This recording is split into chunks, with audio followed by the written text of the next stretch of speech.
Stupidity, it'd be every bit of me's the epitome of a spitter when I'm in the vicinity. Motherfucker, you better duck or you finna be dead the minute you run into me. 100% of you is a fifth of a percent of me. I'm about to fucking finish you, bitch. I'm available. You wanna battle? I'm available. I'm blowing up like an inflatable. I'm undebatable. I'm unavoidable. I'm unevadable. I'm on the toilet bowl. I got a trailer full of money and I'm paid for. I'm not afraid to pull them. Man, stop. Take it slow,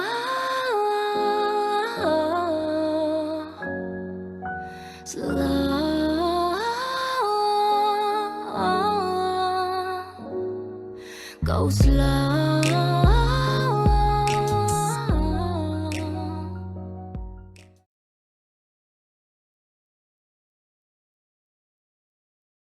Mais si de temps en temps, on inversait la vapeur. Ce jour-là, à Bruxelles, la chorégraphe belge Anne-Theresa de Keersmaeker réagit. Avec sa troupe, elle décide de jouer avec l'extrême ralentissement en parcourant 5 mètres à la minute. Une occasion de secouer la conscience de chacun. Et sa démarche fait mouche. Petits et grands mettent leurs pas dans les siens, pour le plus grand plaisir des badauds d'ailleurs. Par la lenteur, je crois que notre perception de l'environnement et de mon propre corps change. Quand je marche lentement, la vitesse en général exclut la réflexion. La lenteur permet la réflexion sans exclure le mouvement.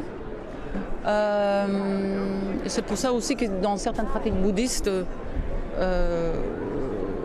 au lieu d'avoir du zazen, de la méditation en immobilité, on réfléchit en marchant, comme Nietzsche, qui ne pouvait que réfléchir vers la fin de sa vie que en marchant dans la montagne.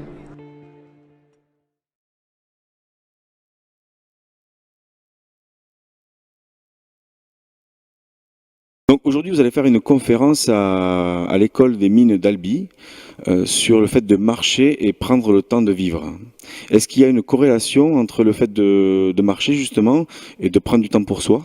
Oui, marcher, c'est nécessairement prendre du temps pour soi, parce que c'est retrouver l'élémentaire de la condition humaine, c'est-à-dire retrouver le rapport à la nuit, retrouver le rapport au jour qui se lève, au jour qui s'achève, c'est retrouver le rythme de la faim, c'est retrouver la fatigue, l'effort, mais en même temps la jubilation du cheminement. Donc il y a dans la marche quelque chose qui nous ramène profondément à nous-mêmes, profondément au goût de vivre également, puisqu'un marcheur est un homme ou une femme qui se sent passionnément vivant, qui se sent passionnément exister, et qui est aussi dans une sorte de sensorialité totale avec le monde qui l'entoure, puisque le marcheur contemple, il écoute, il sent, il touche, et donc le temps de vivre, c'est aussi tout cela, quoi. C'est ne plus être dans la frénésie, dans la hâte, dans la vitesse, c'est faire une sorte d'arrêt sur image, en quelque sorte, où l'on regarde, où l'on contemple, où l'on se sent enfin exister, où l'on reprend sa respiration et où l'on se sent à nouveau donc dans la vie.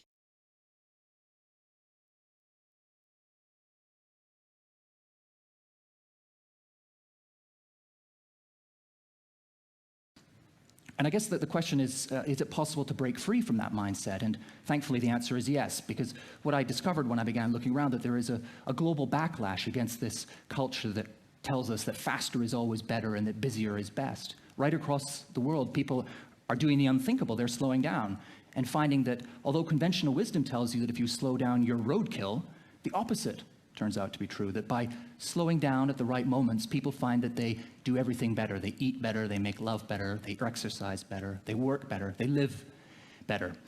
And in this kind of cauldron of moments and places and acts of deceleration lie what a lot of people now refer to as the international slow movement.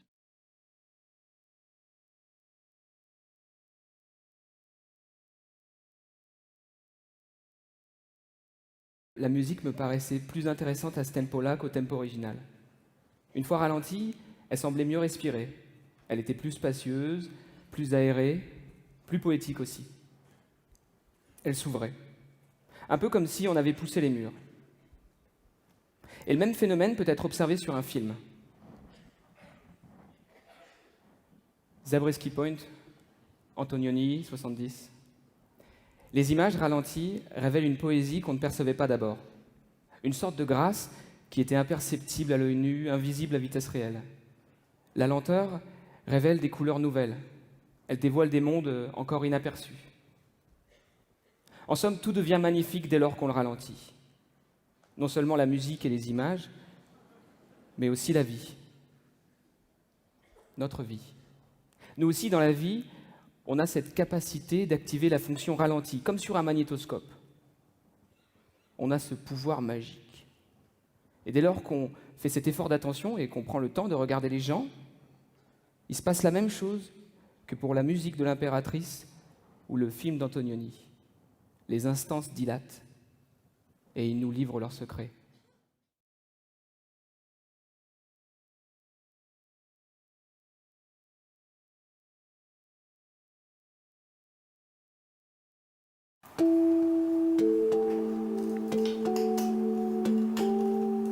Eh bien, je suis restauratrice de piano, du piano ancien par l'âge mais moderne de conception.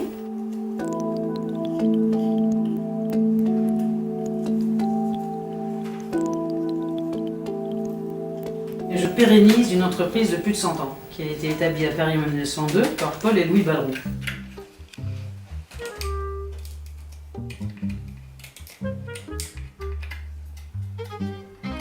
Moi, ce qui m'intéresse, c'est de travailler la matière matérielle pour arriver à quelque chose d'immatériel, le son.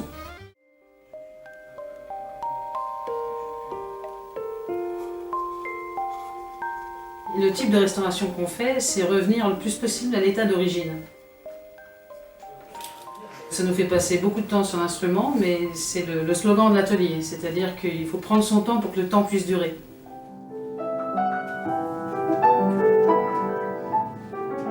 Moi, je ne suis qu'un transmetteur de ce patrimoine, puisque celui qui a très bien fait le travail au départ, c'est le facteur. Ce sont des pianos qui ont vécu beaucoup de choses dans leur vie, une guerre, 2 guerres, 3 guerres, et qui sont toujours là, malgré tout, parce qu'ils ont été bien fabriqués. Et donc, c'est mon travail, moi, de réparateur, de restaurateur, d'essayer de restaurer tout ça au mieux pour que le piano puisse continuer sa vie. Take it slow.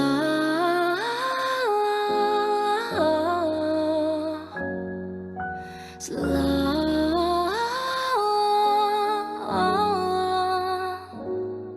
Go slow.